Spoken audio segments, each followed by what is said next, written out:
Hello SSC 28 batch কমার্সের শিক্ষার্থীরা, কী অবস্থা তোমাদের? কেমন আছো সবাই? আশা করছি সবাই অনেক বেশি ভালো আছো, সুস্থ আছো।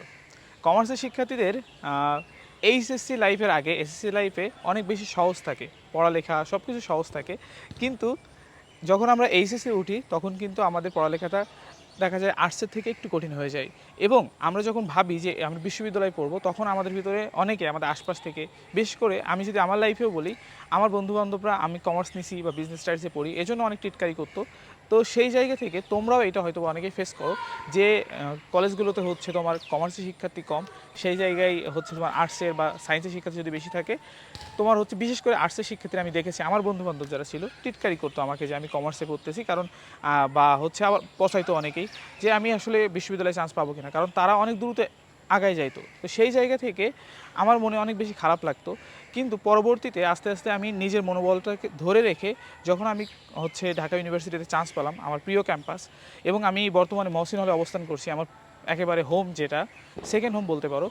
তো এই জায়গায় আমি কিন্তু আসা পর্যন্ত অনেক দেখা যায় আমার হচ্ছে আপস অ্যান্ড ডাউনস গেছে।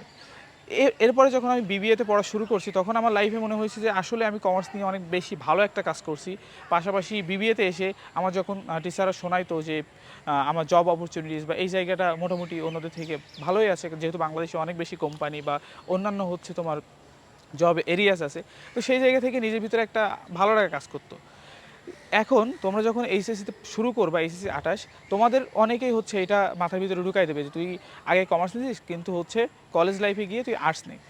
এই চিন্তাটাকে তোমাদের বাদ দিতে হবে। দেখো, বিশ্ববিদ্যালয়ে চান্স পাওয়ার ক্ষেত্রে ঢাকা বিশ্ববিদ্যালয়ের কয়টা সিট রয়েছে সেটা তোমার মুখ্য বিষয় না।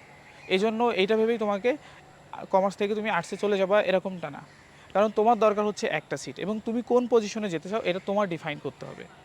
তো এই জায়গায় তুমি যদি কমার্সটা ধরে রাখো, তোমার পরবর্তীতে এটা অনেক বেশি ভালো লাগা কাজ করবে, কারণ বিবিএতে পড়ার অনেক বেশি ডাইনামিক হয়, এবং তোমরা যারা FBS faculty of business studies দেখেছো, তোমাদের কাছে কিন্তু এটা অনেক বেশি পশ মনে হয়। তো এই জায়গায় পড়ার মানটা কিন্তু মোটামুটি হচ্ছে আধুনিকতার সাথে বা লেটেস্ট টেকনোলজি এইগুলোর উপরে বেস্ট করে থাকে। তো সেই জায়গায় তুমি যদি একটু কষ্ট করে কমার্সটাকে ধরে রাখতে পারো, তাহলে অবশ্যই তুমি একটা ভালো পজিশনে যেতে পারবে। আর সবথেকে গুরুত্বপূর্ণ বিষয় হচ্ছে তোমার প্রপার গাইডলাইন।